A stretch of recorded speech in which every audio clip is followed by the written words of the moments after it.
इससे यही पता चलता है कि आप ओरिजिनल वाले हैं या डुप्लीकेट वाले हैं। समझ में आ रही बात? आपके व्यक्तित्व में जो निखार आता है, आपके अंदर का लीडर जो जागता है, आपके अंदर का डायमंड जो अंदर छुपा बैठा है, जब वो उभर के आता है तो इसी स्टेशन से उसको सर्टिफिकेट मिलता है। ऐसी ऐसी परीक्षाएं होंगी। अभी बहुत सारे लोगों का नाम यहाँ पे लिया जा रहा था जिनको हमें से बहुत सारे लोग अपनी जिंदगी का आइडल बनाते हैं। बहुत सारे लोग दशरथ मांझी को अपना आइडल बनाए, बहुत सारे लोग, बहुत सारी लड़कियां मैरी कॉम को अपना आइडल मानती हैं, बहुत सारी लड़कियां, अभी आपने देखा कि मीराबाई चानू, बहुत सारी लड़कियां उनको अपना आइडल बना लेगी। बहुत सारे लोग नरेंद्र मोदी को अपना आइडल बनाएंगे, बहुत अमिताभ बच्चन को, तो बहुत धर्मेंद्र को। लेकिन ये जो आपके आइडल हैं उनकी जिंदगी में ये स्टेशन खड़ा पड़ा है। हर पल, हर क्षण, हर घड़ी आपको यहां से गुजरना पड़ेगा। अगर आप उसके लिए तैयार हैं तब तो आप अलाउड हैं डायमंड बनने के लिए, तब तो आप अलाउड हैं सिर्फ आपने करोड़पति बनने के लिए, तब आप अलाउड हैं सिर्फ आपकी उन सारी खुशियों को हासिल करने के लिए जिसके लिए आपने सिर्फ कंपनी को ज्वाइन किया है।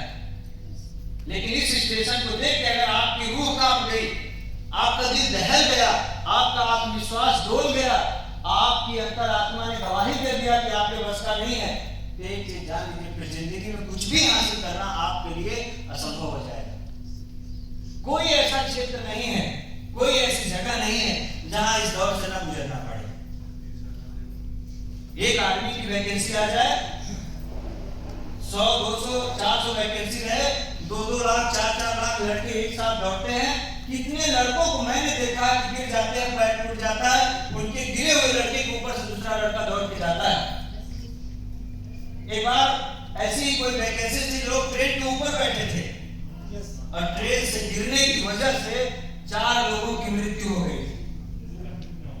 और परीक्षा की अगर मैं बात करूं तो अभी सराय के बता रहे थे कि भोपाल का एक मैटर है जहां पे एक इंजीनियर जिसकी नौकरी चली गई, जो कि महीने का लाखों रुपए कमाता था, घर ईएमआई पे था, कार ईएमआई पे थी और तमाम खर्चे थे, उसको झेल नहीं पाया और इस स्टेशन पे था। वो यही स्टेशन था उसकी जिंदगी में, उसे साथ ज्वाइन करके डायमंड मैन की करोड़पति नहीं बन सकता था। लेकिन वो ये जो स्टेशन है ना, ये आपकी आत्मा तक निचोड़ लेता है, क्योंकि ये वही स्टेशन है जहां असली हीरे की परख होती है। वो अपने आप को मारा ही मारा, अपने दोनों बच्चों को जिस कटर से आप टाइल्स काटते हैं उसी कटर से उसने अपने बच्चे को काटा है, लेकिन इस स्टेशन को पार नहीं करता है। सिर्फ आप में इतनी बड़ी परीक्षा नहीं देनी पड़ेगी, हाँ देनी पड़ेगी, देनी पड़ेगी। कभी कभी आपको दर्द से गुजरना पड़ेगा, कभी कभी ऐसा लगे कि बस अब और नहीं, कभी कभी ऐसा लगेगा कि आपकी बस का काम नहीं है, कभी कभी ऐसा लगेगा कि आप बहुत मेहनत कर रहे हैं फिर भी आपका रिजल्ट नहीं आ रहा है, कभी कभी आपको ऐसा महसूस होने लगेगा कि आप बहुत ही अभागे इंसान हो जो कुछ नहीं कर पा रहे हो।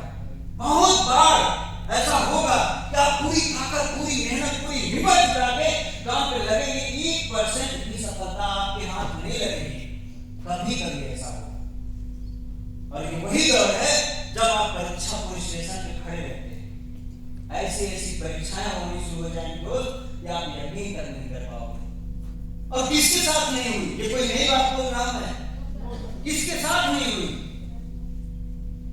दशरथ मांझी की बेटी ने उनके सामने दूसरे लड़के के साथ भाग के शादी इसलिए किया और वो बोल नहीं पाए कुछ, क्योंकि उनके पास कुछ नहीं था। धीरूभाई अंबानी जब बहुत तेजी से तरक्की कर रहे थे, उठ रहे थे, जब उनका बिजनेस पार्टनर, उनका साला उनको छोड़ के गया, उनके साले के जाने के बाद उनकी धर्मपत्नी खुद उनको छोड़ के चली गई, फिर भी डटे रहे। वो यही स्टेशन था दोस्त। हर किसी की जिंदगी में ये स्टेशन आता है, आपकी जिंदगी में आएगा या तो आ चुका होगा, इसको रोक नहीं सकते हैं आप, और बिना इसके पार नहीं हो सकते हैं आप। हर किसी की जिंदगी में आएगा, और जैसा जैसा लेवल होगा, जैसा जैसा लेवल होगा वैसी वैसी परीक्षा होगी। आप ये कभी मत सोचना कि फ्रेशर की जिंदगी में ज्यादा दिक्कत है, या सिल्वर की जिंदगी में ज्यादा दिक्कत है, ब्रॉन्ज की जिंदगी में ज्यादा दिक्कत है, या फिर एमराल्ड, रूबी, डायमंड। दोस्तों एक बात बताना, एलकेजी की परीक्षा में कैसा सवाल पूछा जाएगा? A for apple, B for ball, IAS की परीक्षा में क्या पूछा जाएगा, एमबीबीएस की परीक्षा में क्या पूछा जाएगा, आईपीएस की परीक्षा में क्या पूछा जाएगा। जैसी परीक्षा वैसा सवाल, जैसा लेवल वैसी परीक्षा। इस दौर से आपको गुजरना पड़ेगा, आप कोई भी हो।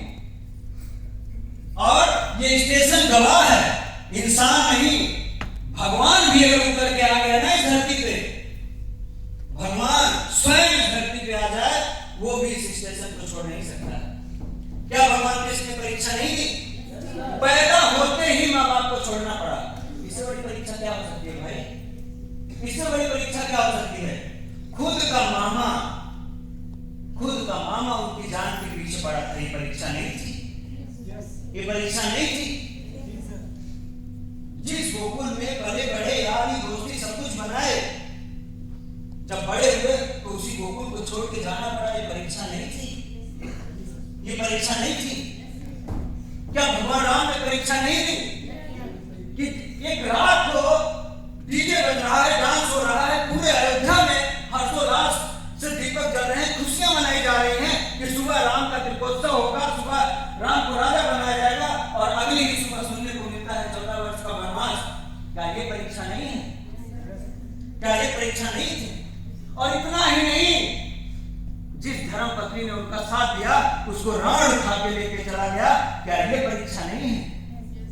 कहां नहीं और किसने नहीं परीक्षा दी है? बताओ मुझे, किसने नहीं दिया है परीक्षा? अगर आज हम और आप यहाँ बैठे हैं तो सबसे बड़ी परीक्षा हमारी आपकी मां ने दिया है। 9 महीने आपको कोख में रख के, मैं बताऊं, 121 हड्डियां एक बार में तोड़ने पे जितना दर्द होता है, उतना दर्द डिलीवरी के टाइम पे एक औरत को होता है। और वो दर्द होता है, साइंस ने इसको प्रूव किया है, वो इतना दर्द होता है, उतने दर्द से एक अच्छे खासे इंसान की जान जा सकती है। उस मां ने परीक्षा दिया है दोस्त, तब हम आप यहाँ पर बैठे हैं, तब हम आप सपना देख रहे हैं। क्या बात करते हैं आप? कब तक परीक्षा से बच पाएंगे? कौन बच पाएगा? मैं बचाऊंगा, मैं बचाऊंगा। आपको लगता है कि मैं बोल रहा हूं तो मैंने कोई परीक्षा नहीं दी है। दोस्तों, हर किसी ने परीक्षा दी, हर किसी ने कीमत चुकाई है। आप एक 3 रुपए की पेन लेने जाते हैं, जब तक दुकानदार को 3 रुपया पूरा नहीं देंगे तो आपको पेन दे देगा क्या? हर चीज की कीमत है, चुकानी पड़ेगी। तो क्या तैयार हैं? तैयार है कीमत चुकाने के लिए? दोस्त, मेरी एक बात मत भूलना, इस परीक्षा के दौर से हर कोई गुजरा है, चाहे वो पुरुष हो, चाहे महापुरुष हो, चाहे औरत हो, चाहे लड़का हो, चाहे लड़की हो, हर कोई। अरे जब गर्भ से बच्चा बाहर आने लगता है तो वो भी अपनी जिंदगी की लड़ाई लड़ता है। अगर वो थोड़ी देर के लिए अपनी ताकत को रोक के सांसें चलाना बंद कर दे, हाथ को मारना बंद कर दे, तो गर्भ से बाहर आ रहे बच्चे की जान जा सकती है। और सिर्फ उसी की नहीं, उसके माँ की भी जान जा सकती है। और ऐसा बहुत बार हुआ है। परीक्षा तो देनी पड़ेगी हर हाल में। और जब आप इस स्टेशन से पार होते हैं तो अगला स्टेशन नहीं आएगा जिंदगी में, अगला स्टेशन भी आएगा और जरूर आएगा। और आप जानते हैं उस स्टेशन को क्या कहते हैं? जब आप इस स्टेशन से निकलेंगे तो अगला स्टेशन आएगा शिकायत। क्या आएगा? शिकायत। हम, और ये स्टेशन स्पेशली लीडर्स की जिंदगी में आता है कि उनके पिटारे में सिर्फ और सिर्फ क्या होती है? शिकायत। शिकायत अपलाइन से, शिकायत डाउनलाइन से, शिकायत भगवान से, शिकायत माँ बाप से, शिकायत समाज से। केवल शिकायत, शिकायत और शिकायत। सिर्फ खुद से नहीं होती कि जिससे शिकायत करने की जिंदगी बदलनी थी उससे नहीं। मेरा अपलाइन मेरा साथ नहीं देता है, मेरी डाउनलाइन मेरा साथ नहीं देती है, कंपनी के प्रोडक्ट में दम नहीं है, फलाने को हम बुलाए तो वो नहीं आए, वो बोले थे आज पैसा लेके नहीं दिए। भगवान लगता है मेरे साथ कोई दुश्मनी कर रहा है। अरे भैया, जिससे भगवान दुश्मनी कर लेगा उसको कौन बचाएगा? बताओ जरा मुझे। कुदरत का कहर जानते हो क्या होता है? बहुत घमंड था ना सबको। साइंस को भी बहुत घमंड था, मेडिकल लाइन को भी बड़ा घमंड था, बड़े बड़े तोपों को बड़ा घमंड था। कोरोना ने सबकी औकात दिखा दी। बड़े बड़े लखपति मर गए ऑक्सीजन के चक्कर में। क्या बात करते हो यार, क्या बात करते हो। मैं इसीलिए कुछ नहीं बोलता हूँ, मैं जानता सब कुछ हूँ, बस बोलता हूँ वो काम। भगवान अगर आपसे दुश्मनी कर लेगा, आप कह रहे हैं भगवान ने आपकी किस्मत बिगाड़ी है। अरे भगवान जिसका बिगाड़ेगा उसका कौन बना पाएगा भाई? उसका कौन बना पाएगा? लेकिन जब आदमी इस स्टेशन पे पहुंचता है ना, इस बिजनेस का भगवान आपका सीनियर है।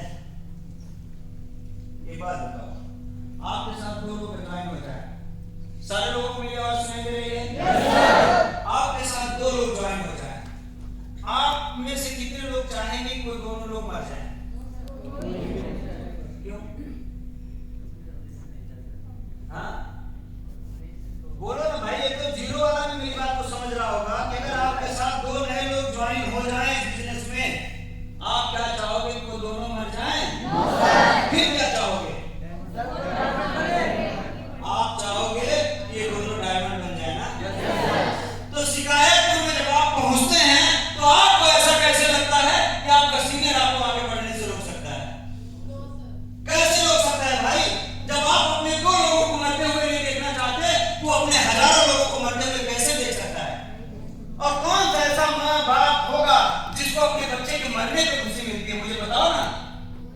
लेकिन जब आदमी यहाँ पहुंचता है, 10 20 50 की टीम बना लेता है, कुछ कर लेता है, कुछ करने लायक हो जाता है, प्लान फॉलो अप ये सारी चीज करने लायक हो जाता है, तो उसकी जिंदगी में सिर्फ यही एक चीज आती है, शिकायत, केवल शिकायत। पहले लाइन के पास बैठेगा, अरे क्या बताएं यार, सर तो ना समझते नहीं कुछ। यार मैं नहीं समझूंगा, मैं नहीं समझूंगा, मैं नहीं समझता कि आयुष इस बिजनेस में आए हैं लेकिन उनके दरवाजे में भी लंबी वाली गाड़ी खड़ी हो। अरे मैं नहीं समझता कि मेरे नेटवर्क में जो लोग कार से चलते हैं, क्या वो चलते? मैं उनको चलने देता कार से? आज जो लोग साइकिल से आए थे, जिनके पास चलने की व्यवस्था नहीं थी, सब 1.5 लाख 1 लाख 60 हजार की बाइक, स्पोर्ट बाइक मेंटेन करते हैं, अगर मैं उनके खिलाफ आ जाऊं तो क्या वो चल पाते?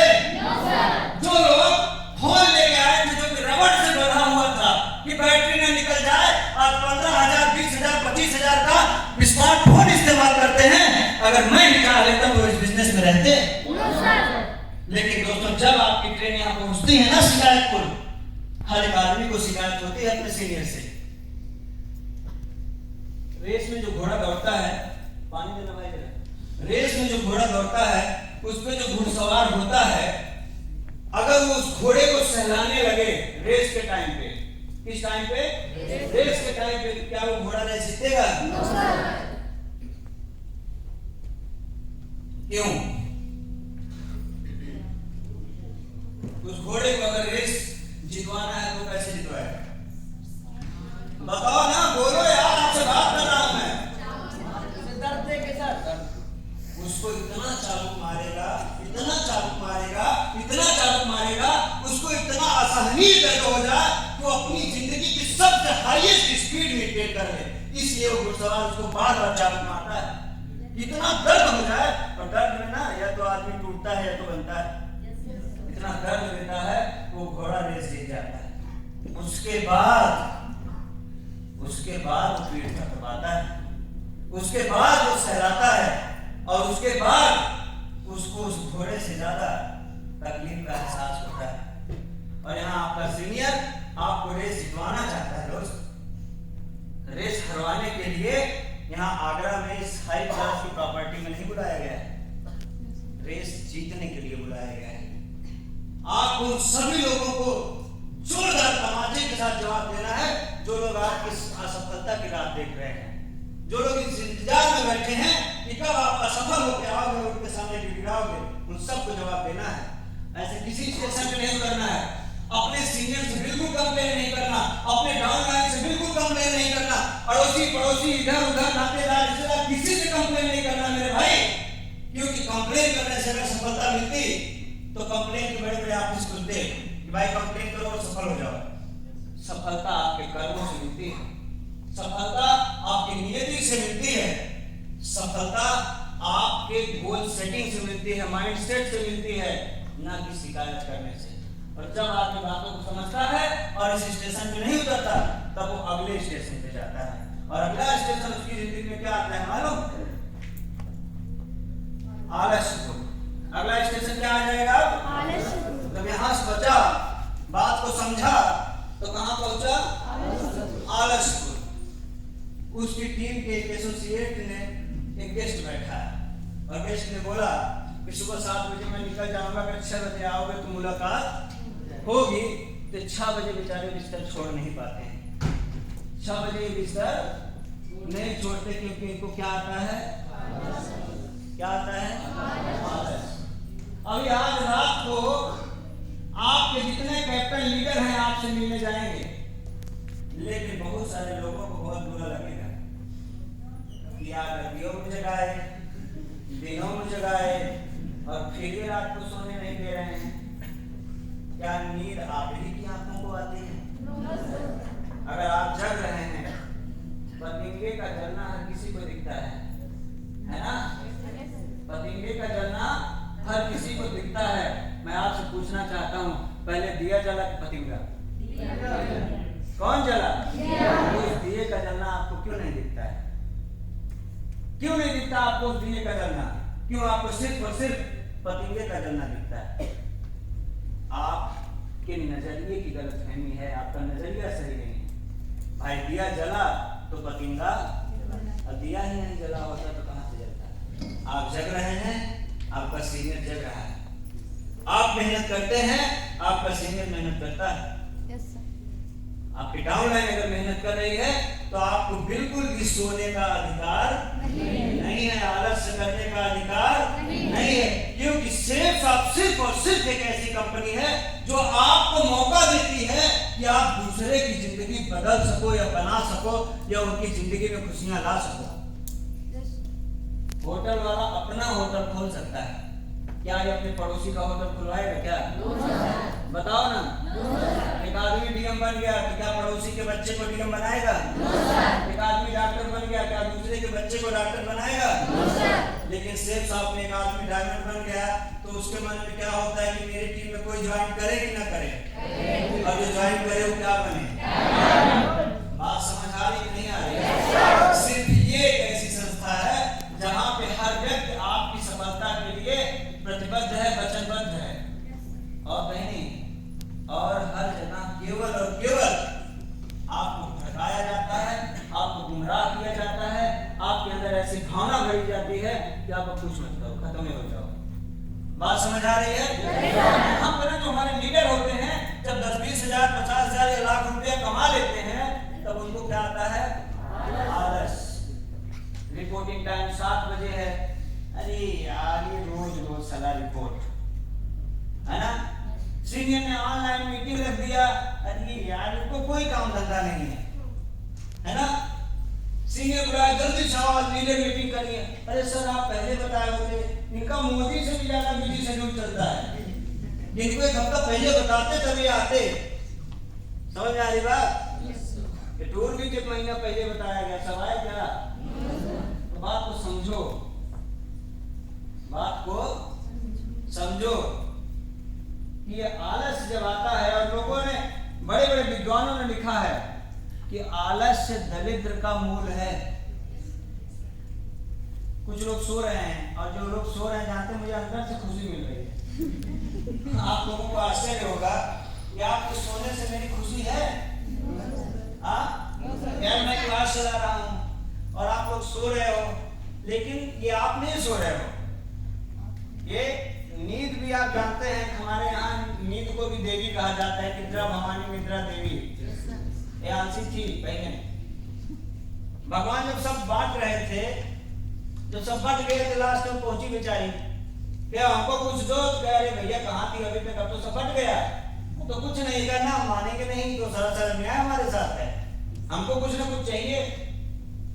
बहुत चीज आपन के नहीं माने, कहने हमें कुछ अच्छा चाहिए। कहे अच्छे में क्या लेना चाहती हो? बोले जहां कुछ अच्छा हो मैं वहां जरूर रहूं। इसीलिए आप देखो सत्संग में नींद आएगी, आप डिस्टर्ब नहीं आती। नौटंकी पूरी रात आदमी देख सकता है, लेकिन पूरी रात रामायण नहीं सुन सकता है। पता है क्यों हो रहा है? कि वरदानी तो यहाँ जब नींद आ रही है तो हम जान रहे हैं कुछ अच्छा, और जो सोया वो और जो जागा। तो मेरे दोस्त, अगर आपको नींद आ रही है तो आप ईमानदार बनिए, उठिए, मुंह धोइए और पीछे खड़े रहिए। और हाँ, अगर भाई नींद बहुत आ रही है तो जरा मुझे खड़े खड़े सो के दिखाइए, हम मानेंगे कि आपको नींद बहुत आ रही है। बैठ के तो कोई भी सो सकता है, खड़े होकर जरा सो के दिखाइए तो हम माने कि भाई आपका नींद पे कंट्रोल नहीं है। समझ में आ रही बात? और ये आलस्य क्यों आ रहा है? क्योंकि आप अपने सपनों के प्रति संकल्पित हैं। नींद क्यों आ रही है? क्या करें सर, पूरी रात जगे हैं, बहुत थके हैं। और जब आपको अपनी आंख पे नहीं कंट्रोल है, पड़ोसी कैसे कंट्रोल करेंगे? टीम को कैसे कंट्रोल करेंगे? हाँ, ये बात सत्य है, मैं भी बैठ जाऊंगा तो मुझे भी नींद आएगी। अगर मैं बैठूंगा तो मुझे भी नींद आएगी, इसीलिए मैं बैठूंगा नहीं।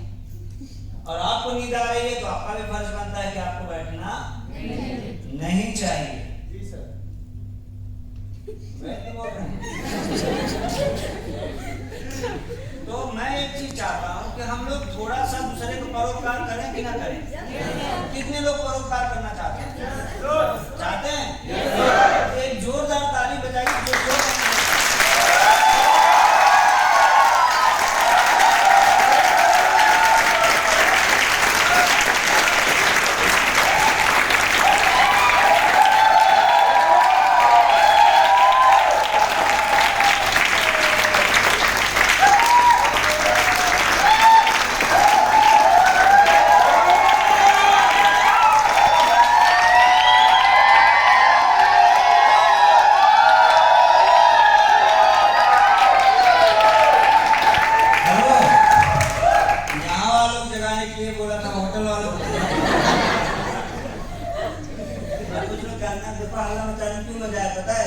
दूसरे की नींद हराम, इससे ज्यादा